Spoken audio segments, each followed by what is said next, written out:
Welcome to back my new blog. आज हम आ चुके हैं अपने एक प्यारे से गांव में। यह गांव खास है क्योंकि यहाँ पानी की टंकी यहाँ के जीवन का अहम हिस्सा है। चलिए इस गांव में और इस गांव के सैर करते हैं, जानते हैं इस गांव के बारे में, पानी के संग जुड़ी हुई कुछ दिलचस्प बातें। यह गांव की मुख्य पानी की टंकी है। पानी की टंकी यहाँ जीवन में इतनी महत्वपूर्ण है कि यह पूरे गांव के लिए पानी का मुख्य स्रोत बनता है। इस गांव में पानी की सप्लाई के लिए यह टंकी ही सबसे बड़ा सहारा है। यह पानी की टंकी न सिर्फ पानी की सप्लाई का एक साधन है, बल्कि यह गांव के सामाजिक और सांस्कृतिक जीवन का भी एक अहम हिस्सा है। यह जगह एक तरह से गांव का कनेक्शन पॉइंट बन गया है। यह गांव पानी कनेक्शन पॉइंट होने के बावजूद भी गांव वालों को टंकी का पानी नहीं मिल पा रहा। इस गांव में टंकी को लगे हुए तकरीबन 4 से 5 साल हो चुके हैं, मगर अभी 2 साल से इस गांव में पानी सप्लाई बंद है। और इस गांव में हैंडपंप भी है, जिसे गांव की भाषा में लोग सरकारी मशीन बोलते हैं।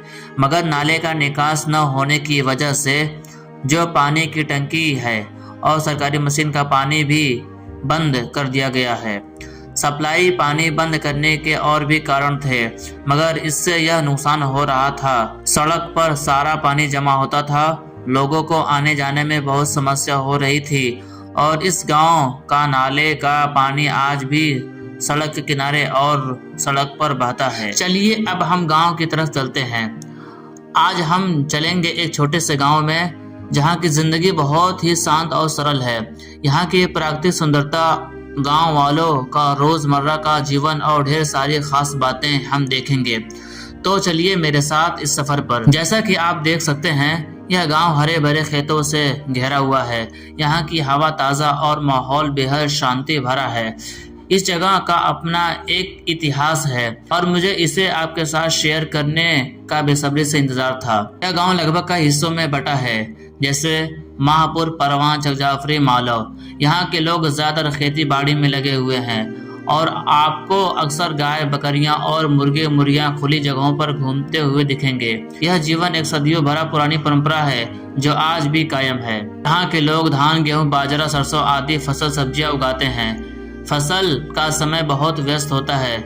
यहाँ का काम बहुत मेहनत वाला है। यहाँ की जिंदगी और प्राकृतिक का तालमेल सचमुच अद्भुत है। आज मैं इन खेतों से होते हुए अपने गांव की एक बहुत ही गंभीर और आम समस्या के बारे में बात करेंगे, जो कई गांवों में देखने को मिलती है, बहते हुए नाले और इसके कारण होने वाली समस्या। हम आ पहुंचे हैं अपने प्यारे गांव में, जहां नाले का पानी गांव वासियों के लिए मुसीबत बन गया है।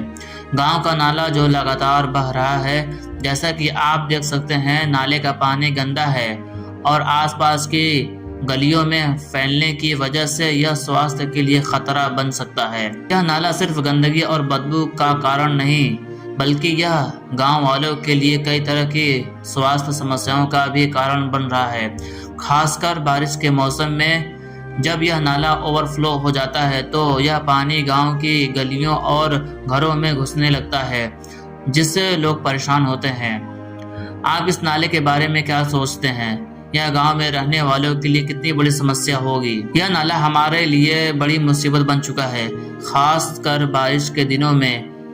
जब यह नाला बहने लगता है तो पानी हमारे घरों तक आ जाता है। इससे न केवल घर गंदे हो जाते हैं, बल्कि बच्चों और बुजुर्गों को स्वास्थ्य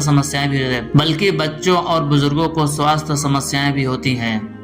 यह नाला सिर्फ गंदगी का स्रोत नहीं, बल्कि यह गांव वासियों के लिए कई स्वास्थ्य समस्याओं का कारण भी बनता है। बच्चों और महिलाओं को अक्सर नाले के पास खेलने या काम करने के दौरान बीमारियों का सामना करना पड़ता है। खासकर मच्छरों और दूषित पानी से कई तरह की बीमारियां फैलती हैं। और इसी रास्ते से होते हुए आज हम आ पाए हैं एक बहुत ही खास जगह, गांव के शाम के बाजार में। यहाँ गांव वाले अपनी रोजमर्रा की जरूरतों को पूरा करने के लिए इकट्ठा होते हैं। इस बाजार की खास बात यह है कि यह सिर्फ सामान खरीदने बेचने की जगह नहीं, बल्कि यह गांव की सामाजिक और सांस्कृतिक पहचान भी है। तो चलिए इस शाम के बाजार की सैर करते हैं। देखिए, जैसे जैसे सूरज ढलता है यह बाजार और रंगीन हो जाता है। यहाँ हर तरह की दुकानें हैं, ताज़े फल, सब्जियां, मसाले और बहुत कुछ। यहाँ बाजार गांव वालों के लिए कुछ उत्सव से कम नहीं होता। यहाँ की दुकानों में आपको ताज़े फल और सब्जियां मिलती हैं, जो कि गांव में उगाई जाती है। यह सभी सामान यहाँ के किसान खुद लाते हैं। देखिए ये ताजे आम और कटहल, ये वही फल हैं जो हर किसी को पसंद आते हैं। यह फल बहुत ताज़े दिख रहे हैं। गांव के शाम के बाजार में एक और ख़ास चीज़, यहाँ के लोकल स्नैक्स और खाने पीने का सामान। यह स्नैक्स इतनी जल्दी बिकते हैं कि आपको इनका स्वाद लेना ही होगा।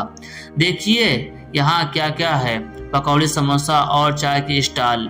कुछ खास गांव वाले ऐसे ही शाम के समय खाते हैं। यहाँ की पकौड़ी और समोसा सच में लाजवाब है।